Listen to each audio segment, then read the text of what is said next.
ఏంటక్క అది? నువ్వు ఎందుకు అలా తక్కువ చేసుకుని మాట్లాడుతున్నావు? నువ్వు రాకపోవడానికి ఈ అమ్మాయి నచ్చడానికి ఏమన్నా సంబంధం ఉందా? నువ్వు ఇలా మాట్లాడితే నాకు చాలా బాధగా ఉండదా?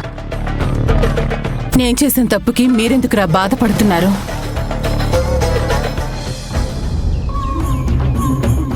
మీ అందరికీ నమ్మక ద్రోహం చేసి మీరు కష్టపడి సంపాదించిన డబ్బుతో రాత్రికి రాత్రే ఓ మోసగాడితో వెళ్ళిపోయాను.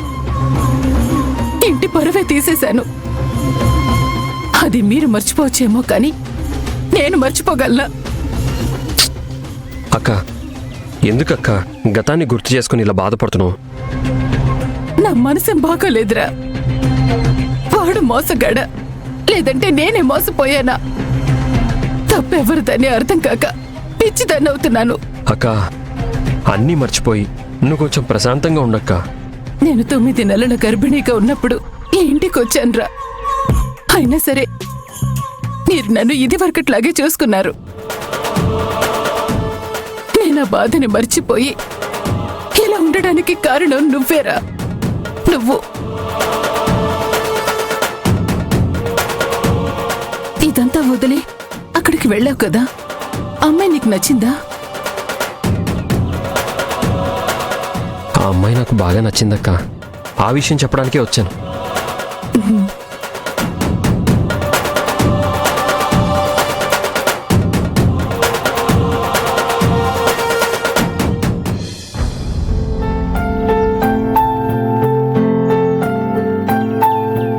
హరి,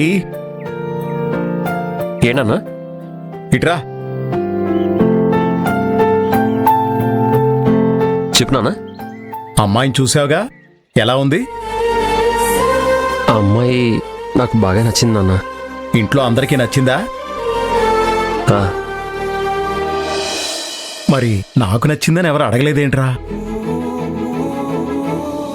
నానా, అంటే నువ్వు అప్పుడు ఇంకా కార్లోనే ఉన్నావు కదా, అమ్మాయిని చూడ్డానికి కూడా రాలేదు కదా.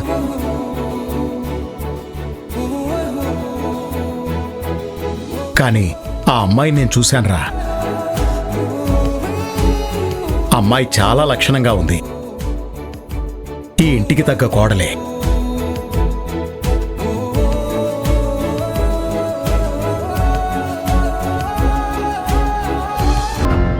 నీకు తెలియలేదా అక్క?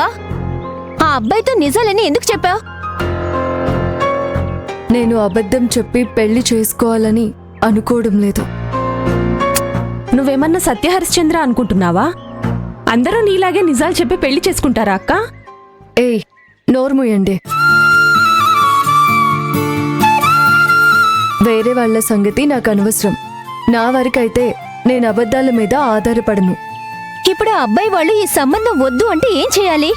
ఏదేమైనా అలా మోసం చేసి పెళ్లి చేసుకోవడం నేరం. అది నేను చేయలేను. పెద్దవాళ్ళు 1000 అబద్ధాలు చెప్పైనా ఒక పెళ్లి చేయొచ్చు అన్నారు. ఆ మాటకేమంటావక్క నువ్వు? జీవితంలో అంత పెద్ద నిర్ణయం తీసుకోబోయే ముందు అబద్ధాలు చెప్పలేను. ఉన్నది ఉన్నట్టుగా చెప్పాను. ఒప్పుకుంటారా ఒప్పుకోరా అన్నది వాళ్ళిష్టం. నువ్వలా చెప్తే వాళ్ళు ఒప్పుకున్నట్టే, నువ్వు చేసుకున్నట్టే. అయితే అవుతుంది, లేదంటే లేదు. మిమ్మల్ని చూసుకుంటూ హ్యాపీగా గడిపేస్తా.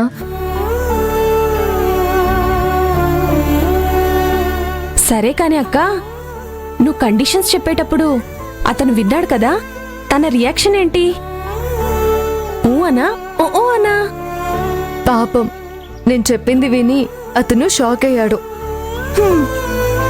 నీ కండిషన్స్ విన్నాక ఎవరు షాక్ అవ్వకుండా ఉంటారు? ఈ సంబంధం పోయినట్టేగా. ఆపవే. వాళ్ళమ్మ మనతో నవ్వుతూ మాట్లాడింది. నాకెందుకో ఈ సంబంధం ఓకే అవ్వచ్చు అనిపిస్తుంది. నాకదంతా తెలీదే, కానీ ఒకసారి మీరు అబద్ధాలు చెప్పి కోపం తెప్పించకండి. అక్క వదిలే అక్క. సారీ అక్క. అక్క, నేను ఒకసారి అబ్బాయి ఇంటికి ఫోన్ చేసి అడగమంటారా? అదంతా ఏం అవసరం లేదు. అయితే ఇంకొక ప్లాన్ ఉంది. ఏంటది? ఇలాంటి కన్ఫ్యూజన్లో మనం కాయిన్ ని నమ్ముకుంటాం కదా. హెడ్స్ పడితే సక్సెస్, టైల్ పడితే ఫెయిల్.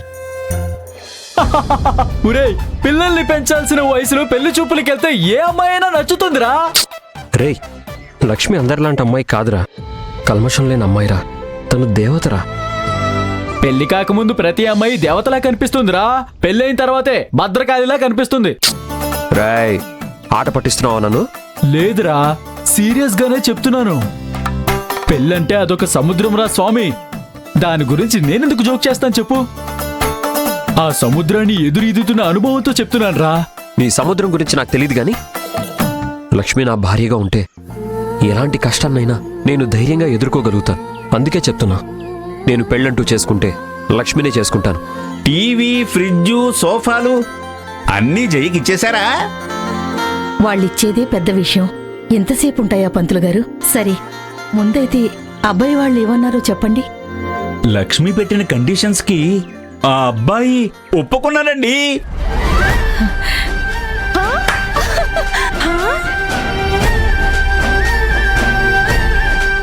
అమ్మా దుర్గమ్మ తల్లి, ఇప్పుడు నా మనసు కుదుట పడింది. కానీ ఆ అమ్మాయికి సొంతిల్లు లేదని, జీతం కూడా తక్కువ తెలిస్తే మీ అమ్మ ఒప్పుకుంటుందా? ఒప్పుకోదు కదా. అందుకే అమ్మతో ఈ విషయం చెప్పలేదు. పైగా ఈ విషయాలను మేనేజ్ చేయడానికి పంతులు గారి హెల్ప్ కూడా తీసుకుంటున్నాను. ఆ? ఓహో, మీ ఇంట్లో వాళ్ళ దగ్గర నిజం దాచి పెళ్లి చేసుకోవాలని నిర్ణయించుకున్నావా? నాకు వేరే దారి లేదురా. రేయ్, పెళ్లి విషయంలో నేను నీకన్నా సీనియర్నిరా. ఈ పెళ్లి విషయంలో దాగుడు మూతలొద్దు. నీకు ఆ అమ్మాయి నచ్చితే నేరుగా వెళ్ళి మీ ఇంట్లో నిజం చెప్పి ఒప్పించరా. ఎంత ఆలోచించాల్సిన అవసరం లేదు. ఎంత ఆలోచించినా పెళ్లికి ముందే ఆలోచించు. పెళ్ళయ్యాక ఆలోచించే అవకాశం లేదురా. ఒరే, మా ఆవిడ కుక్కర్ రిపేర్ చేయించుకురా అని చెప్పింది. రిపేర్ చేయించలేదనుకో నన్ను రిపేర్ చేస్తుంది. సరే సరే, పద పోదాం. ఒరే, పెళ్లి విషయంలో జాగ్రత్తగా ఆలోచించరా.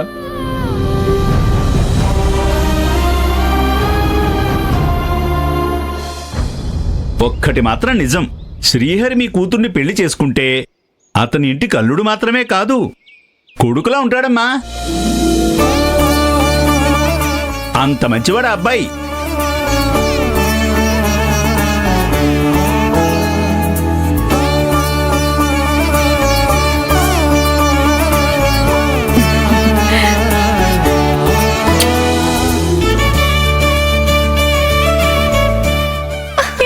కంగ్రాట్స్.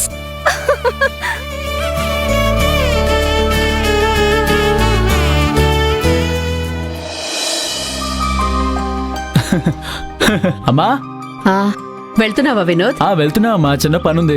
భోంచేసి వెళ్ళొచ్చు కదయ్యా. నాకు కూడా తినాలనే ఉందమ్మా, కానీ మా ఆవిడ నా కోసం అక్కడ వంట చేసింది. అక్కడ తినలేదనుకో తిట్టిన తిట్లు తిట్టకుండా తిడుతుంది. ఎందుకమ్మా అంత రిస్క్? వెళ్ళింటికాడ తింటా. ఒరే, అమ్మ ఒక్కతే ఉంది, నిజం చెప్పేసే. హరి, అమ్మా, ఏమన్నాడు రా నీ ఫ్రెండు?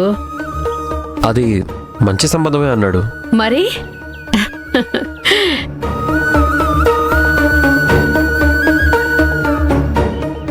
అమ్మా, నిన్నొక విషయం అడగాలి. ఏంట్రా? నీకు ఈ సంబంధం నీకు నిజంగానే ఇష్టమేనా? ఏంట్రా అలా అడుగుతున్నావు? ఏ నీకు నచ్చలేదా? ఆహా, నాకు నచ్చింది. నీకు కూడా నచ్చిందా?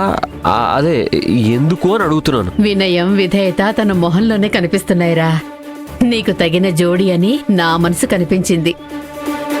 వాటితో పాటు డబ్బుందని కదా సంబంధం ఓకే చేసావు? ఏంట్రా ఏదేదో మాట్లాడుతున్నావు? లేదమ్మా, ఇంతవరకు మనం చూసిన అమ్మాయిల్లో లక్షణమైన అమ్మాయిలు చాలా మందే ఉన్నారు. వాళ్ళెవరూ నీకు నచ్చలేదు, కానీ ఈ అమ్మాయి మాత్రం ఎందుకు నచ్చింది? ఎందుకంటే ఇప్పటిదాకా మనం చూసిన వాళ్లలో ఎవ్వరికీ 75,000 జీతం లేదు, కోట్లు విలువ చేసే ఇల్లు లేదు. అందుకే నచ్చలేదు. అమ్మా, ఒకవేళ ఇవన్నీ నిజం కాకపోతే అప్పుడు కూడా ఈ సంబంధం చేసుకోవడానికి నువ్వు ఒప్పుకుంటావా? హరి, ఎందుకురా అంత నెగటివ్ గా మాట్లాడుతున్నావు? సిరి సంపదలున్న మహాలక్ష్మిరా తను. తను మన ఇంట్లో అడుగు పెడితే మన ఇల్లే వెలిగిపోతుంది.